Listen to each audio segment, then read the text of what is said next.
This is going to be a short video on how to create a page in a program ad.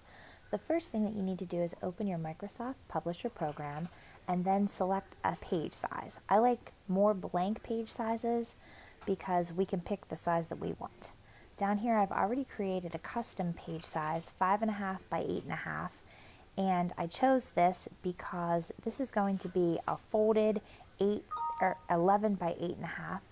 And we want to go ahead and say yes whenever it asks us if we can make 4 pages. Now what I like to do is go down here and choose pages 2 and 3. That way we can see what it's going to look like whenever it's inside of the program. And I'm going to create an ad for in the program as if it were going to go in a musical playbill. The first thing I'm going to do is insert a text box. And I click on text box. Once it's highlighted, I can go down here and draw a nice text box within the margins. And then I'm going to add some text. And in this case, I'm going to go down. I'm going to choose my font. I'm going to pick Broadway because it's nice for a playbill. And I'm going to go ahead and type the cast member's name. In this case, it's my daughter. And you can see it's very tiny. What I'm going to do is highlight it. And then I can go over here, and it's nice because you can see the size. So I'm going to go with 48 because it fills up the whole top margin. I'm going to click on that. The next thing I'm going to do is add some pictures. So I'm going to go to Insert and Pictures. And once I get in here, I have already created a folder of pictures, musical pictures. If I could get to them, there they are.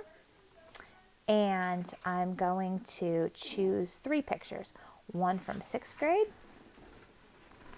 and then I'm going to go back and I am going to insert another picture. And this picture is going to be the 7th grade picture. And then lastly, I'm going to insert another picture. And this one is going to be an 8th grade picture.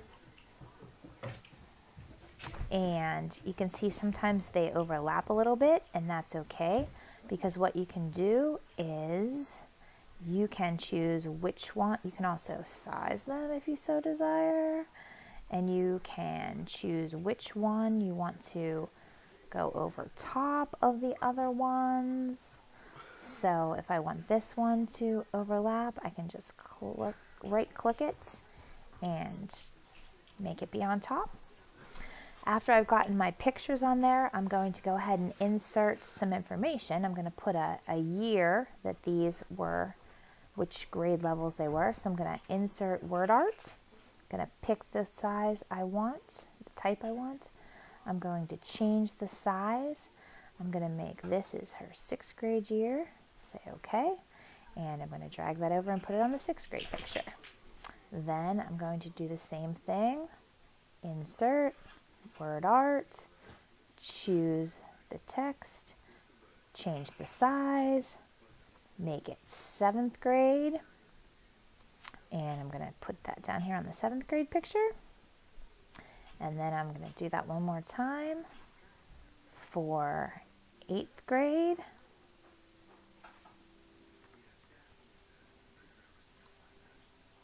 And that is the first part of the ad. And I have other pictures. I can create another page, but for now I want to save this. And when I go up here to save it, I'm going to save it as Save As. And I'm going to call it Ad. Whoops. I'm going to call it Ad Demo. And this is the nice thing. Instead of just saving it in a publisher file, I can drop it down and I can save it as a JPEG file interchange format. And that way when I email it to the people who are going to create the program, it will email in a nice format so that they're able to print it out or to transfer it to something else. And that's the way we create a program ad in Microsoft Publisher.